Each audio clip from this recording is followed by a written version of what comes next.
So this is my square now. I've just used wool that I had in my little bag. The colours that I've chosen are unusual for me, but I'm happy with how it turned out. Now, you're going to be knitting plain stitch all the way up with your 30 stitches. That's for our square, for our blanket. So 30 stitches, and you know when to stop. You don't need to count the rows because our tension is all different. So knowing when to stop is by folding your square up like a triangle. So you're actually essentially folding your square in half. It's like a sandwich. Sometimes your mum and dad cut it like this. And when it meets the other side and they are even like this, then you have made your square. And it is time to cast off. So this is my square ready for cast off. And to cast off, you need to knit as you usually do, one stitch, and then you knit a second stitch.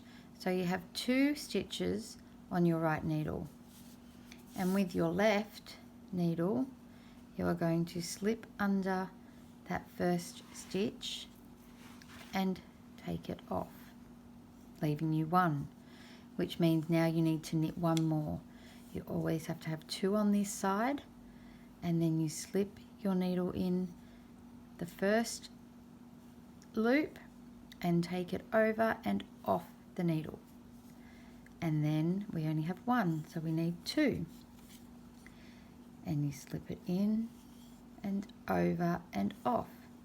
And you keep continuing, always knitting to get 2 stitches, take 1 off, knit again, 2 stitches, take the first one off, and keep going.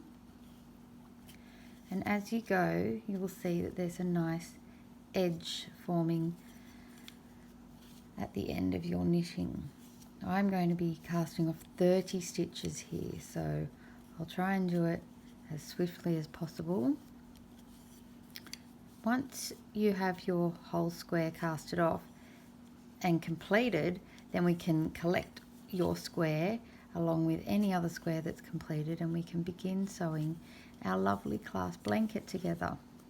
And that class blanket will be for everyone to share, and we will have it throughout our primary school years. It's a very exciting project. So I'm nearly there. I'm probably about halfway. Oh, be careful not to lose any stitches. And you can see that beautiful edge that's coming along as I cast off. The other thing is to cast off quite loose stitches. You don't want to cast off too tight, or it can pull your end a bit too much. So you want nice loose stitches. Makes for a straighter end, and not an end that is all cramped up and pulled. So if you usually knit quite tight, make sure you're casting off looser. And we're nearing the end. I only have about 8 stitches left, and I'll show you what happens at the very end. There's a little trick.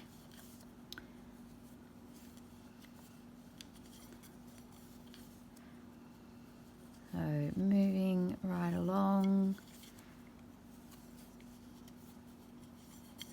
stitch 2 on, take 1 off, stitch 2 on and take the back one off and over, stitch on, take the back one off and over, stitch 1 on, take the back one off and over.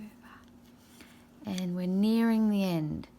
So I have 1, 2, now I only have 2 stitches left, 2 loops. I take that on, and here I do just as I usually do. I take the first one off and over, and now I have just 1 left, and I can't just take it off or I will lose all my knitting. So what you do with your tail, and you cut quite a long tail, about this long.